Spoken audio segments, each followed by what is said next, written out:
बिस्मिल्लाहिर्रहमानिर्रहीम।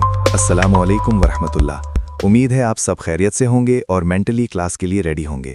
मैं हूं साजिद असलम और आज स्टूडियो में मेरे साथ जो स्टूडेंट मौजूद हैं वो सिर्फ पोलाइट ही नहीं बल्कि जेन्युइनली क्यूरियस भी हैं। और ऑनेस्टली जब क्यूरियोसिटी और एनर्जी एक साथ आ जाए ना तो लेक्चर नहीं रहता, कॉन्वर्सेशन बन जाता है। इसी पॉजिटिव वाइब के साथ हाय सना, कैसी हो? वालेकुम अस्सलाम सर, बिल्कुल फिट और फुल रेडी। आज का टॉपिक मुझे थोड़ा स्पाई मूवी टाइप लग रहा है, इसलिए एक्साइटमेंट डबल है। वाह, ये हुई ना बात। अल्लाह हम सब के इल्म में इजाफा फरमाए।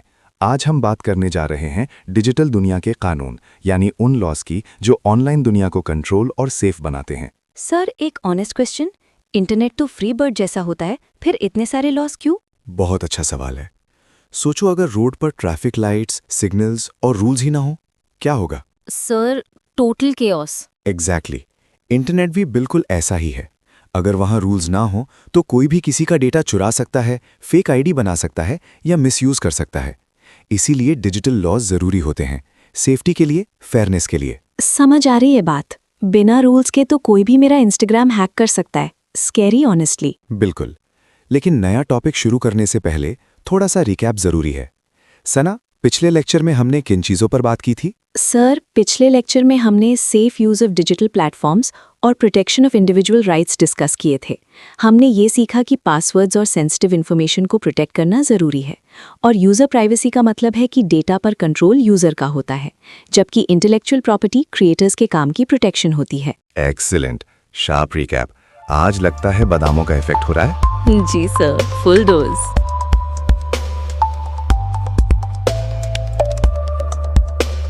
अच्छा, अब बुक ओपन करते हैं। Laws to protect user privacy and intellectual property, page 171 और 172। सना, पेज मिल गया? यस सर, पेज 171, टॉपिक 6.4.2 से स्टार्ट करना है। ग्रेट। हम देखेंगे कि अनऑथराइज्ड यूज को लॉज कैसे रोकते हैं और दुनिया में कौन से इंपॉर्टेंट कंप्यूटर रिलेटेड लॉज मौजूद हैं। ग्रेट। आज के स्टूडेंट लर्निंग आउटकम्स यानी SLOs बिल्कुल सीधी सी लैंग्वेज में ये हैं कि हम ये समझेंगे कि अनऑथराइज्ड यूज़ को रोकने के लिए लॉज कैसे काम करते हैं और दुनिया भर में कौन से इंपॉर्टेंट कंप्यूटर लॉज एग्जिस्ट करते हैं, जैसे GDPR और DMCA। मतलब आज हम डिजिटल दुनिया के रूल समझने जा रहे हैं। चलिए अब हम चलते हैं अपने टॉपिक की तरफ। हेडिंग है 6.4.2, प्रिवेंशन ऑफ अनऑथराइज्ड यूज़। नाम थोड़ा हैवी लग रहा है लेकिन कॉन्सेप्ट बहुत सिंपल है। Laws that protect user privacy help to prevent unlawful access to and use of personal information. अब इसको इजी क्लासरूम लैंग्वेज में समझते हैं। जो कवानीन यूज़र की प्राइवेसी प्रोटेक्ट करती हैं वो इस बात को इंश्योर करती हैं कि कोई भी आपकी पर्सनल इन्फॉर्मेशन तक बिना इजाज़त ना पहुंच सके और ना ही उसे मिसयूज़ करे। सोचो जैसे आपके घर के बाहर बाउंड्री वॉल और गेट होता है, हर गुजरने वाला अंदर नहीं आ सकता। बिल्कुल वैसे ही ये लॉज डिजिटल बाउंड्री वॉल का काम करते हैं। हैकर्स हों या कंपनीज, सबके लिए क्लियर मैसेज होता है, without permission no entry. Sir honestly बोलूं, इस सेंटेंस में कुछ वर्ड्स थोड़े हैवी लग रहे हैं। Can I ask? बिल्कुल सना, इसीलिए तो हम ये पॉडकास्ट क्लासरूम स्टाइल रख रहे हैं। 1 by 1 पूछो। पहला टर्म है अनलॉफुल एक्सेस। ये एग्जैक्टली होता क्या है? Excellent question. अनलॉफुल एक्सेस का मतलब होता है गैर कानूनी रसाई, यानी किसी के कंप्यूटर, मोबाइल या ऑनलाइन अकाउंट में बिना परमिशन के घुस जाना। एग्जाम्पल के तौर पर, अगर कोई तुम्हारा पासवर्ड गैस करके तुम्हारा इंस्टाग्राम या ईमेल ओपन कर लेता है, बूम, दैट्स अनलॉफुल एक्सेस। अच्छा, मतलब डिजिटल चोरी। एग्जैक्टली, डिजिटल चोरी, लेकिन रिकॉर्ड के साथ, इसीलिए लॉ इन्वॉल्व हो जाता है। सर नेक्स्ट फ्रेज है पर्सनल इन्फॉर्मेशन। इसमें क्या क्या आता है? पर्सनल इन्फॉर्मेशन यानी ज़ाती मालूमात। इसमें तुम्हारा नाम, address, phone number, CNIC, email, photos, chats और हत्ता कि तुम्हारी लोकेशन हिस्ट्री तक शामिल होती है। इसीलिए ये डेटा बहुत सेंसिटिव होता है। सर मतलब अगर कोई मेरी सेल्फीज उठा ले बिना पूछे तो लॉ को गुस्सा आ सकता है? बिल्कुल, लॉ वहाँ तुरंत कह देता है, स्टॉप राइट देयर। इसलिए हम कहते हैं कि ये लॉज डिजिटल गार्ड्स हैं, चुपचाप खड़े रहते हैं लेकिन रूल टूटते ही एक्शन में आ जाते हैं। तो याद रखें, प्राइवेसी लॉज का बेसिक काम यह है कि आपकी पर्सनल इन्फॉर्मेशन को शील्ड देना, बिल्कुल ऐसे जैसे हेलमेट हेड को प्रोटेक्ट करता है। सिंपल, लॉजिकल और बहुत जरूरी। चलिए अब नेक्स्ट सेंटेंस की तरफ आते हैं, ध्यान से सुनना। This is essential to stop identity theft, fraud and other types of cybercrime that could hurt people. यानी ये कवानीन इसीलिए बहुत ज़रूरी हैं ताकि शनाख्त की चोरी, धोखाधड़ी और साइबर क्राइम्स की दूसरी फॉर्म्स को रोका जा सके, वरना डायरेक्टली लोगों को नुकसान पहुंचता है। जरा इमेजिन करो, अगर ये लॉज एग्जिस्ट ही ना करें। कोई भी इंटरनेट पर आप बनकर घूम सकता है, आपके नाम से बैंक लोन ले सकता है, ऑनलाइन शॉपिंग कर सकता है, या फिर कोई ऐसा काम कर दे जो बाद में आपको एक्सप्लेन करना पड़ जाए। Scary, right? सर, ये सुन के तो थोड़ा डर लग रहा है। वोकैबुलरी ब्रेक ले लें। पहला वर्ड है आइडेंटिटी थेफ्ट। बिल्कुल, एक्सीलेंट टाइमिंग। आइडेंटिटी थेफ्ट का मतलब होता है शनाख्त की चोरी। जब कोई क्रिमिनल आपकी पर्सनल इन्फॉर्मेशन चुराकर आप बन जाता है, ऑनलाइन या रियल लाइफ में। फॉर एग्जाम्पल, अगर सना के नाम से कोई फेक सोशल मीडिया आईडी बना ले और लोगों से पैसे मांगना शुरू कर दे, तो टेक्निकली वो सना नहीं होगी, लेकिन प्रॉब्लम सना के सर पर आ सकती है। इसी को कहते हैं identity theft. Sir, that's honestly creepy. Next word है फ्रॉड। फ्रॉड का मतलब होता है धोखाधड़ी। इंटरनेट पर झूठ बोलकर फेक प्रॉमिसेस के जरिए लोगों से फायदा उठाना, जैसे फेक लॉटरी ईमेल्स या you have won a prize messages. ये सब क्लासिक फ्रॉड एग्जांपल्स हैं। ओह, मतलब वो ईमेल्स जो कहते हैं क्लिक करो और मिलियनेयर बन जाओ। एग्जैक्टली, मिलियनेयर सिर्फ स्कैमर बनता है, रीडर नहीं। और last term cyber crime. Cyber crime वो जुर्म होते हैं जो कंप्यूटर, मोबाइल या इंटरनेट के जरिए किए जाते हैं। Hacking, fishing, online bullying, data चोरी, ये सब साइबर क्राइम के अंडर आते हैं। सर, अगर कोई मेरी गेम आईडी हैक कर ले, स्किन्स या कॉइन्स चुरा ले, वो भी साइबर क्राइम? बिल्कुल, प्लेटफॉर्म छोटा हो या बड़ा, रूल सेम होता है। अगर बिना परमिशन एक्सेस लिया गया है तो वो साइबर क्राइम है, और हाँ, उस पर लीगल एक्शन भी हो सकता है। इसीलिए कहते हैं ये लॉ सिर्फ बुक्स का टॉपिक नहीं, ये real life digital protection system है। अब हम इंटेलेक्चुअल प्रॉपर्टी वाले हिस्से पर आते हैं। Without intellectual property laws, there would be little incentive for businesses and individuals to invest in developing new technologies, products or content. यानी इंटेलेक्चुअल प्रॉपर्टी के कवानीन के बगैर कारोबारों और अफराद के लिए नई टेक्नोलॉजीज, मसनूआत या कंटेंट तैयार करने में सरमाया लगाने की कोई खास तरगीब नहीं होगी। सना, सोचो अगर तुमने रात भर मेहनत करके एक जबरदस्त वीडियो बनाई और सुबह किसी और ने उसे अपना नाम लगाकर अपलोड कर दिया, तो तुम्हें कैसा लगेगा? बहुत बुरा लगेगा सर। मैं दोबारा वीडियो ही नहीं बनाऊंगी। बस यही पॉइंट है। अगर लॉज नहीं होंगे तो क्रिएटर्स मेहनत करना छोड़ देंगे, क्योंकि उन्हें कोई फायदा नहीं मिलेगा। वर्ड्स क्लियर करते हैं सर। पहला वर्ड इंसेंटिव। इंसेंटिव का मतलब है तरगीब या फायदा।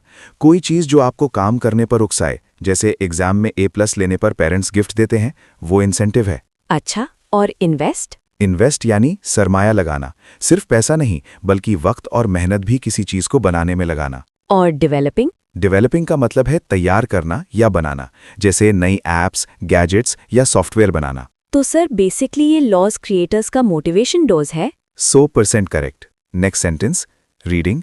Protecting intellectual property ensures that creators and innovators can benefit from their work and encourages further innovation. Intellectual property की हिफाजत यकीनी बनाती है कि तख्लीक करने वाले यानी क्रिएटर्स और मुजिद यानी इनोवेटर्स अपने काम से फ़ायदा उठा सकें, और ये मज़ीद इजादत यानी इनोवेशन की हौसला अफजाई करता है। जब एप्पल नया आईफोन डिज़ाइन करता है और लॉज उस डिज़ाइन को प्रोटेक्ट करते हैं, तभी वो पैसे कमाते हैं और अगले साल नया मॉडल लॉन्च करते हैं। Sir, vocabulary please. इनोवेटर्स कौन होते हैं? इनोवेटर्स वो लोग होते हैं जो नई और अनोखी चीज़ें ईजाद करते हैं, जैसे इलॉन मस्क या वो शख्स जिसने पहली बार इंटरनेट बनाया। और बेनिफिट? बेनिफिट का मतलब है फ़ायदा उठाना, फाइनेंशियल प्रॉफिट या शोहरत यानी fame. Last one, encourages. Encourages यानी हौसला अफजाई करना। सर, अगर मैं कोई वायरल मीम बनाऊं तो क्या ये लॉ मुझे प्रोटेक्ट करेगा? टेक्निकली हाँ, अगर वो ओरिजिनल कंटेंट है। कॉपीराइट मीम पर भी लग सकता है। अब हम आते हैं सेक्शन 6.4.3 कंप्यूटर रिलेटेड लॉज पर। Reading. There are several computer-related laws that govern various aspects of digital activities and technology. बहुत से कंप्यूटर से मुतालिक कवानीन हैं जो डिजिटल सरगर्मियों और टेक्नोलॉजी के मुख्तलिफ पहलुओं को कंट्रोल यानी गवर्न करते हैं। सिर्फ एक लॉ नहीं है, बल्कि अलग अलग काम के लिए अलग लॉज हैं। हैकिंग के लिए अलग, डेटा चोरी के लिए अलग। सर, गवर्न का मीनिंग? गवर्न का मतलब है हुकूमत करना, लेकिन यहाँ इसका मतलब है कंट्रोल करना या निज़ाम चलाना। और एस्पेक्ट्स? एस्पेक्ट्स यानी पहलू या हिस्से, डिजिटल वर्ल्ड के डिफरेंट पार्ट्स। ओके, तो ये लॉज का पूरा सेट है, एक सिंगल रूल नहीं। Reading. It is important to note that laws can vary by country and new regulations may have been passed. ये नोट करना ज़रूरी है कि कवानीन हर मुल्क के हिसाब से मुख्तलिफ हो सकते हैं और नए ज़ब्ते यानी रेगुलेशंस मंजूर किए जा सकते हैं। जो चीज़ पाकिस्तान में इलीगल है, शायद वो किसी और मुल्क में अलाउड हो या वाइस वर्सा। टेक्नोलॉजी तेज़ बढ़ रही है, इसीलिए लॉज भी अपडेट होते रहते हैं। Sir, word check, very. Very का मतलब है मुख्तलिफ होना या बदलना। और रेगुलेशंस? यानी ज़ब्ते या कवायद, स्पेसिफिक रूल्स जो गवर्नमेंट बनाती है। और पास्ट यहाँ एग्जाम वाला पास है? नहीं, यहाँ पास्ट का मतलब है मंजूर होना, जब पार्लियामेंट कोई लॉ अप्रूव करती है। अच्छा, तो अगर मैं यूएस का सर्वर यूज कर रही हूँ तो वहाँ के लॉज लगेंगे? अक्सर ऐसा ही होता है, जुरिस्डिक्शन मैटर करती है। यहाँ कुछ आम कंप्यूटर से मुतालिक कवानीन हैं जो मुख्तलिफ अदालती हुदूद यानी जुरिस्डिक्शंस में एग्जिस्ट करते हैं। अब हम स्पेसिफिक लॉज की लिस्ट देखेंगे जो दुनिया में फेमस हैं। सर बस एक word, jurisdictions। Good catch. Jurisdictions का मतलब है अदालती हुदूद या वो इलाका जहां तक किसी लॉ की ताकत चलती है। जैसे पाकिस्तानी लॉ की जुरिस्डिक्शन पाकिस्तान है। Understood. Let's see the list. पहला law, computer fraud and abuse act CFA। This law addresses unauthorized access to computer systems and data as well as activities related to computer fraud and abuse. ये कानून computer systems और data तक नाजायज रसाई और computer fraud और abuse से जुड़ी सरगर्मियों से निपटता है। ये अमेरिका का बहुत पुराना और सख्त कानून है। अगर आप किसी का कंप्यूटर हैक करते हैं तो CFA के तहत जेल हो सकती है। इसमें एड्रेसेस का क्या मतलब है? यहाँ एड्रेसेस का मतलब है निपटता है या बात करता है। It deals with the issue. और अब्यूज? अब्यूज का मतलब है गलत इस्तेमाल, सिस्टम को खराब करना या मिसयूज करना। So CFA is basically the anti-hacker law? Precisely. Next, General Data Protection Regulation (GDPR). GDPR regulates the processing of personal data and provides individuals with greater control over their personal information. GDPR ज़ाती data की processing को regulate करता है और अफराद को उनकी ज़ाती मालूमात पर ज़्यादा कंट्रोल फराहम करता है। ये यूरोपियन यूनियन EU का लॉ है। इसने दुनिया बदल दी।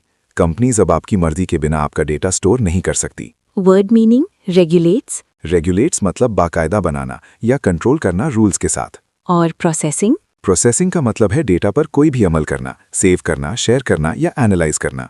सर इसीलिए हर वेबसाइट पर वो एक्सेप्ट कुकीज का पॉपअप आता है?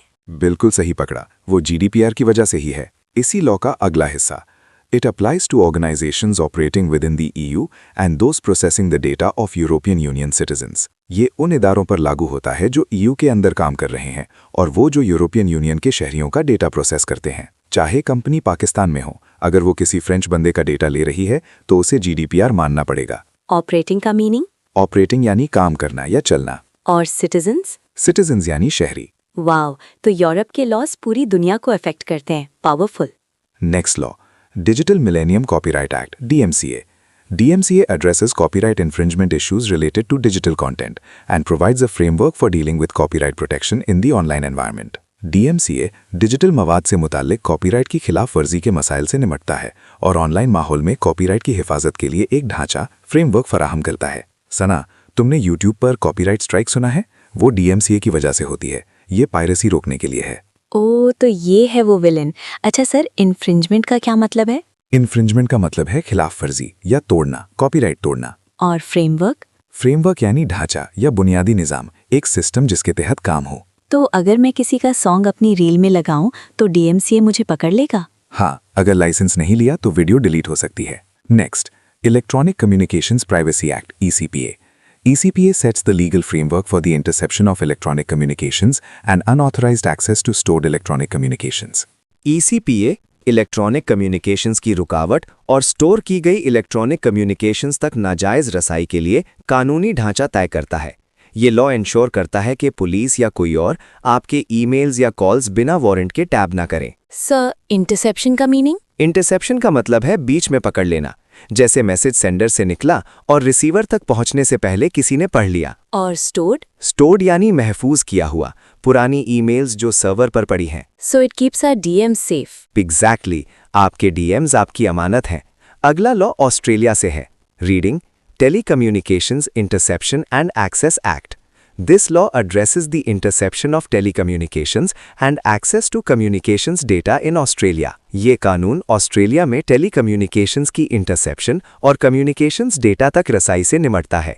ये वैसा ही है जैसे ECPA, लेकिन स्पेसिफिकली ऑस्ट्रेलिया के फ़ोन और इंटरनेट डेटा के लिए। सर, टेलीकम्युनिकेशंस क्या है? टेलीकम्युनिकेशंस यानी दूर तक बातचीत करने का निज़ाम।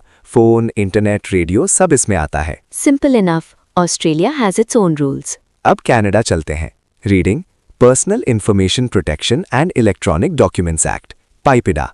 PIPEDA regulates the collection, use and disclosure of personal information by private sector organizations in Canada. PIPEDA Canada में प्राइवेट सेक्टर की तंजीमों के जरिए ज़ाती मालूमात के इकट्ठा करने, इस्तेमाल करने और जाहिर करने, डिस्क्लोजर को रेगुलेट करता है। कनाडा में अगर कोई प्राइवेट कंपनी जैसे कोई शॉप या ऐप आपका डेटा लेती है तो उन्हें PIPEDA फॉलो करना पड़ेगा। सर, डिस्क्लोजर का मतलब? डिस्क्लोजर का मतलब है जाहिर करना या किसी और को बताना। और प्राइवेट सेक्टर? प्राइवेट सेक्टर वो बिजनेसेस हैं जो गवर्नमेंट के नहीं होते, private companies. PIPEDA sounds like a funny name, but काम सीरियस है। Reading Computer Crimes Act. Various countries.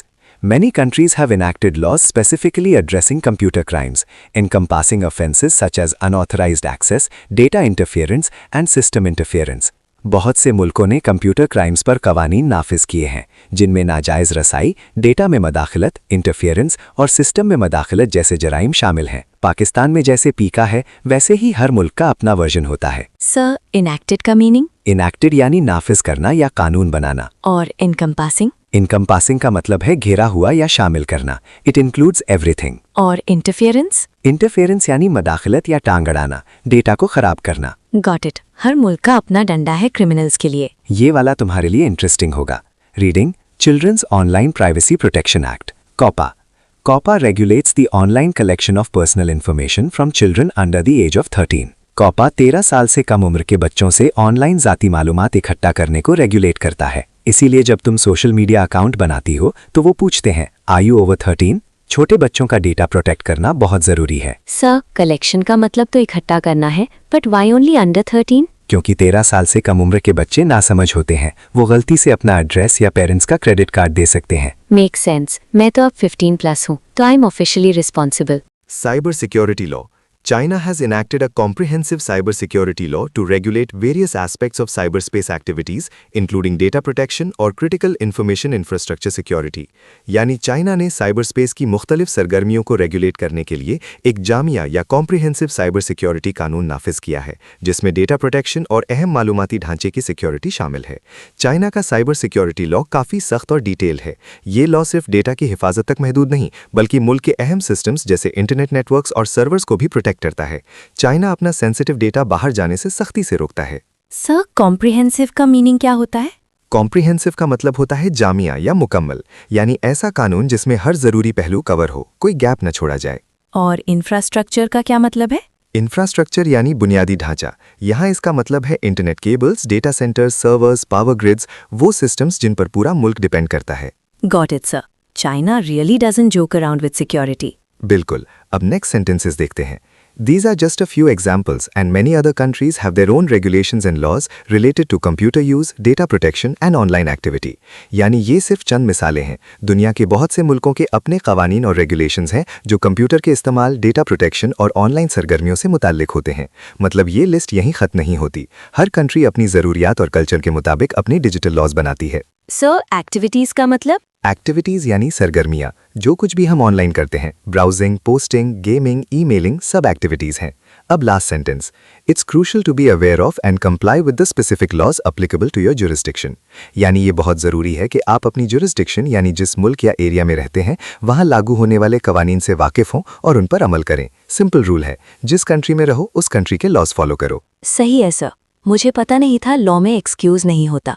Sir, crucial का मतलब? क्रूशल का मतलब होता है बहुत अहम, ऐसी चीज़ जिसके बगैर काम नहीं चल सकता। और कंप्लाई? कंप्लाई यानी अमल करना, कानून मानना। और एप्लीकेबल? एप्लीकेबल मतलब लागू होना, जो रूल डायरेक्टली आप पर अप्लाई होता हो। माशाल्लाह, हमने पूरा टेक्स्ट वर्ड बाय वर्ड और कॉन्सेप्ट बाय कॉन्सेप्ट कवर कर लिया। सना, अब Q&A सेशन का टाइम है। Ready?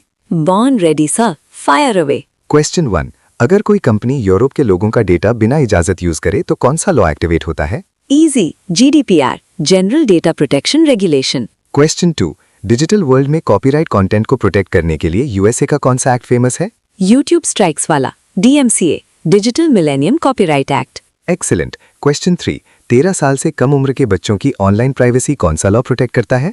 कॉपा, children's online privacy protection act. Perfect. Last question, intellectual property laws क्यों जरूरी होते हैं? ताकि क्रिएटर्स और बिजनेसेस को इंसेंटिव मिले और वो नई चीजें इनोवेट करते रहें। प्रोटेक्शन न हो तो क्रिएटिविटी मर जाती है। Spot on. To sum up, आज हमने समझा कि डिजिटल लॉज हमारी प्राइवेसी, डेटा और मेहनत यानी आईपी को प्रोटेक्ट करते हैं, चाहे वो सीएफए, जीडीपीआर, डीएमसीए या दूसरे कवानीन हो। एग्जाम टिप, इन सब लॉज की फुल फॉर्म्स और उनका मेन फंक्शन यानी वन लाइन जरूर याद रखें। एमसीक्यूज और शॉर्ट क्वेश्चंस में ये डायरेक्ट हिट हैं। Noted sir, full forms equals marks. बिल्कुल, और याद रखें, एथिकल रहना ही रियल इंटेलिजेंस है। मूवीज में हैकिंग कूल लगती है, रियल लाइफ में कॉन्सिक्वेंसेस सीरियस होते हैं। Be a responsible digital citizen. Promise sir, no hacking, only learning. अल्लाह आप सबको अपनी हिफाजत में रखे और इम्तिहान में कामयाबी अता फरमाए। अगले लेक्चर तक इजाजत। Ameen. Allah Hafiz sir. अल्लाह हाफिज। पाकिस्तान जिंदाबाद।